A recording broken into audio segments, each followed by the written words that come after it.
এই রোগের কি কি ক্ষতি করছো তোমরা এতদিন ধরে? তোমরা মুসলমান হিসাবে এগুলো একটু স্বীকার করো তো আমার সাথে। কি কি করছো? অনেক ক্ষতি করছি। অনেক ক্ষতি, কি কি ক্ষতি বলো? অনেক ক্ষতি, কি কি ক্ষতি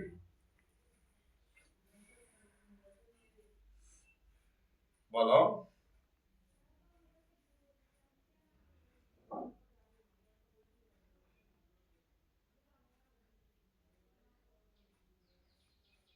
অনেক ক্ষতি কি কি করছো তা বলবা না? রোগের সাথে কি করছো তোমরা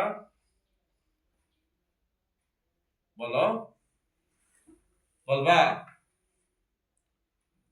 হ্যাঁ, বলবা কিনা? জোরে বলো। এই, বলবা কিনা?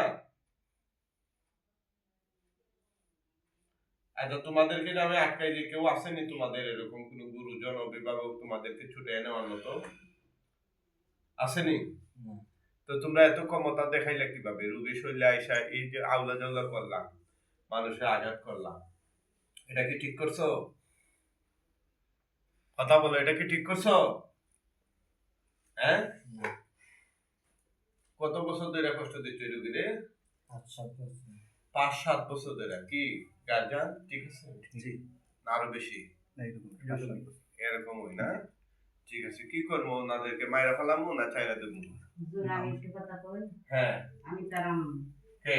এই যে হোসেনের আম্মু। আচ্ছা আচ্ছা, হ্যাঁ চোখ খুলবো? হ্যাঁ খুলেন।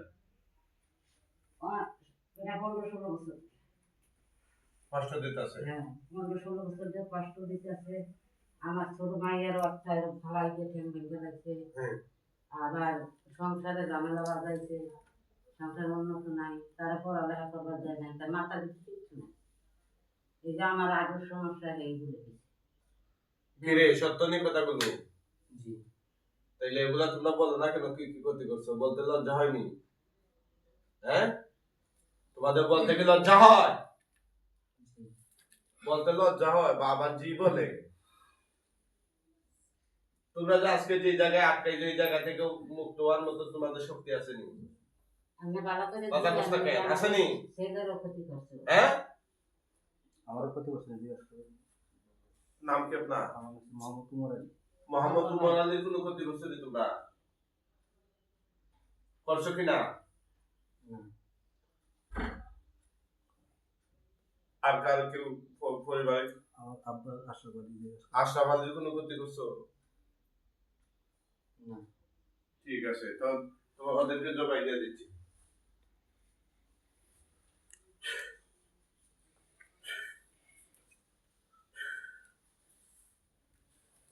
শুয়ে দিন। না, শুয়ে দাও।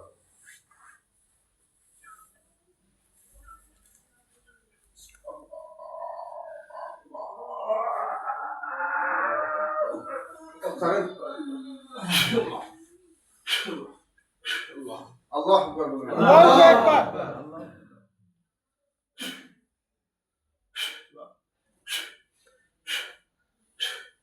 এর মধ্যে দুইবার আমাদের ঘর করতে লাগিয়ে দেবে।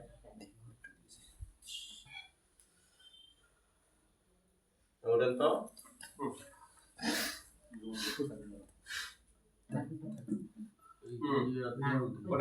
হ্যাঁ হ্যাঁ হ্যাঁ, এদিকে সোজা হয়ে বসেন। এদিকে তাকান তো। হ্যাঁ যুবক, তাকাও আমার দিকে। কি নাম? মোহাম্মদ হোসেন আলী। বাড়ি কোথায়? বাড়ি কোথায় আপনার? দিন দিঘিন আল্লাহ তো আমি চিনি না। কোন জেলা? আরে বাবা উনি বলো। কোন জেলা? উনি কে? আর উনি?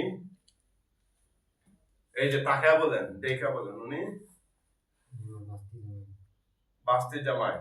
আচ্ছা, চোখ বন্ধ করেন। অনেকগুলা লাশ আছে আপনার চোখের সামনে, গলা কাটা। আপনি ভয় পাবেন না, চোখ বন্ধ করেন।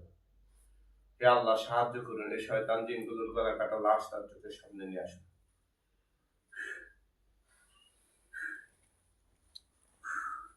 কয়টা লাশ গনেন তো?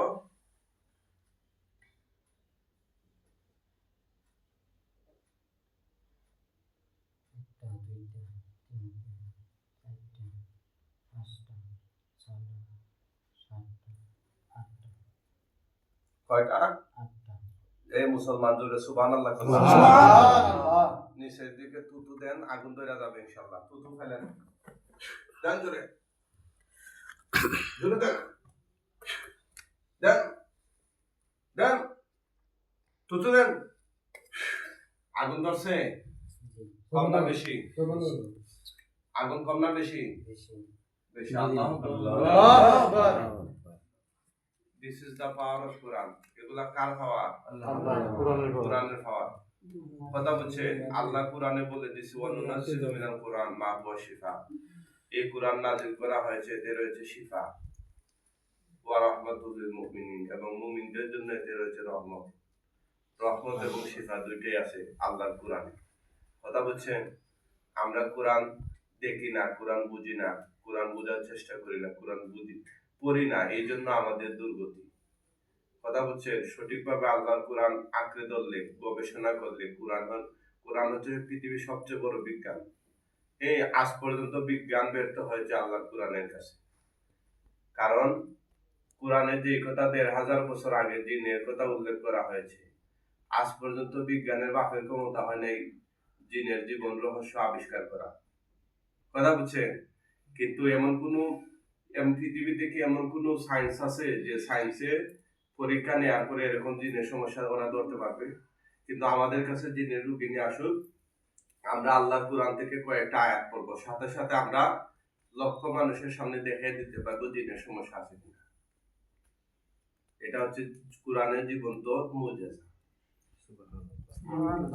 কোরআন যে চিরন্তন সত্য, এই বিষয়গুলা যদি কোনো অমুসলিমও দেখে নিজের চোখে, আমি বিশ্বাস করি সে মুসলমান হতে বাধ্য। ঠিক না? ঠিক।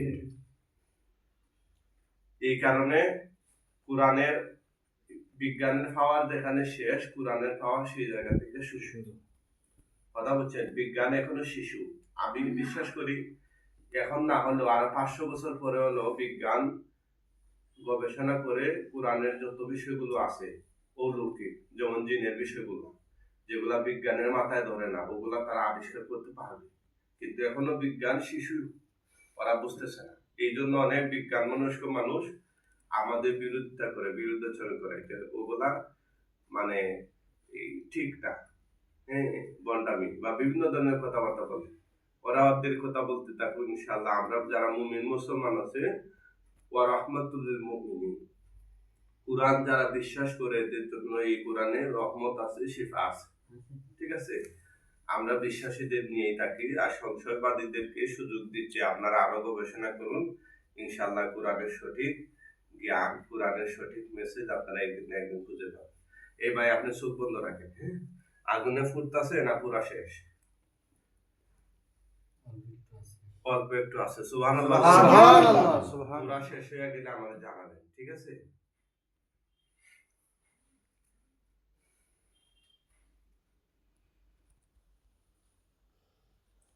অনেকে প্রশ্ন করবে যে হুজুর, এই যে যারা সামনের সারিতে যারা চোখ বন্ধ করা আছে, ওনারাও রোগী, ডায়াগনোসিস চলতেছে, যাদের ব্লিড আছে কিনা আমরা পরীক্ষা করতেছি।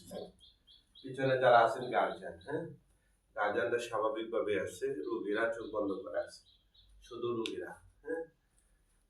দেশের বিভিন্ন অঞ্চল থেকে ওনারা আসছে সুদূর পার্বত্য অঞ্চল, খাগড়াছড়ি না, খাগড়াছড়ি, রাঙ্গামাটি, বান্দরবান, এটাই তো তিনটা পার্বত্য জেলা না? ওখানে মুসলমানদের কি অবস্থা ভাই? আছে আলহামদুলিল্লাহ, ভালো আছে? আপনি তাকাবেন না, এগুলা কি পুইরা গেছে না এখনো পড়তেছে? তা আপনি আমাদের জানাবেন না? আমাদের কয়েকজন হুজুর আসবে, আপনি জোরে সালাম দিয়েন। মুআক্কেল হুজুরগণ আপনারা কোথায় আছেন, আল্লাহর হুকুমে তার চোখের সামনে সবাই হাজির হন। আউযুবিল্লাহ। হুজুররা আসবে, বড় বড় পাগড়ি, লম্বা লম্বা জুব্বা পরা বড় বড় হুজুর, জোরে সালাম দিয়েন ভয় না পাইয়া।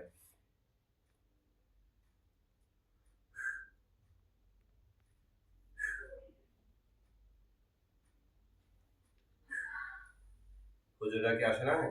আসসালামু আলাইকুম ওয়া রাহমাতুল্লাহ। কতজন হুজুর আসছেন? 10-12 জন। আল্লাহ আল্লাহু আকবার। হুজুর এই লাশগুলো দাফন কাফনের জন্য আপনারা নিয়ে যান। ওরা যদি সত্যিকার অর্থে মন থেকে মুসলমান হইয়া থাকে তাহলে ওদেরকে খাটিয়া তুলে কাঁধে কইরা সম্মানের সাথে নিয়ে যান। আর ওরা যদি অমুসলিম অবস্থায় থেকে থাকে তাহলে ওদেরকে বস্তাবন্দি করে একদম টেনে টেনে পৃথিবীর শেষ প্রান্তে নিয়ে যান। ওখানে নিয়ে ওদের ধর্মীয় বিধান অনুযায়ী দাফন কাফন করে দিবেন ইনশাআল্লাহ বিসমিল্লাহ। দেখেন হুজুররা কিভাবে নিচ্ছেন, কাঁধে করে নাকি বস্তায় করে।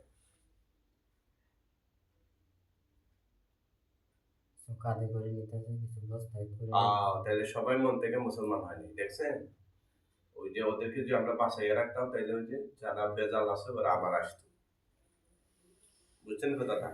অনেকে বলে আমারে বলে আমি জবাই হুজুর, মানে সবটির আমি জবাই দিয়ে দিই। আরে ভাই, মানুষ এত কষ্ট করে আসে এত দূর থেকে, এখন যদি আমি আবার ওদেরকে কোন রকম লেপ দিয়ে দিই আজ তাহলে তো আবার 15-16টা বছর একটা কবিরে তো হাজির করতে পারেনি, খালি একজন ইমাম সাহেব কেউ হাজির করতে পারে নাই এর না। আগে। এই বাজারে ইমাম সাহেব এই 5-6 মাস আগে আর কি হাজির করতে পারে। কিন্তু এই কথা হাজির বলছিল নি। এই কথা কয়তেই পারেনি। বুবা না। হাজির বুঝবা বুবা আমার কথা শুনেন, জিনদের মধ্যে কেউ বুবা হয় না। কথাই বলে না। সহজ কথা বুঝেন নাই ভাই, জিনদের মধ্যে কেউ বুবা হয় না। না। জিন্নারা বুবার ভান ধরে কথা বলবে না, সে বসে থাকে, জিদ করে বসে থাকে যে আমি বলবো না তুমি বলাইতে পারবা, এরকম বসে থাকে। এটা জানতে হয় কথা বলানো। পরে এই জুড়ি বলছে যে বড় একজন হুজুর দেখে দেন জিনের আব্বা কথা বলতে হবে, জিন না শুধু। পরে তো আপনার ভিডিও গুলো দেখছি, অনেকদিন কলও দিছি, তারপরে 2-3 মাস ধরে হ্যাঁ, হুজুরা কি চলে গেছে? জি আপনি তাকান, হ্যাঁ যুবক তাকান, এদিকে তাকান। আপনার নাম কি? মোহাম্মদ হোসেন আলী। আপনি আজকে থেকে আলহামদুলিল্লাহ এই জিনগুলো থেকে মুক্ত। জোরে বলেন আলহামদুলিল্লাহ। আলহামদুলিল্লাহ। আপনি খুশি না বেজা? খুশি। আপনি কি মাদ্রাসা করছেন না স্কুলে? মাদ্রাসায় পড়ছি, স্কুলে কতটুকু করছেন মাদ্রাসা? মাদ্রাসায় অল্প একটু পড়ছি, আমি পড়তে হিফজে না জামাতে? খালি কোরআন শরীফ লইছে এর মধ্যেই শুরু হইছে। শুধু কোরআন শরীফ শুরু হয়েছে। ফেরিতে পড়ে মাদ্রাসায় গেছিলাম। সবাই দোয়া করবেন এই যুবকের জন্য, আল্লাহ তাআলা যেন তাকে স্থায়ীভাবে সুস্থতা দান করেন। জোরে বলুন আমিন।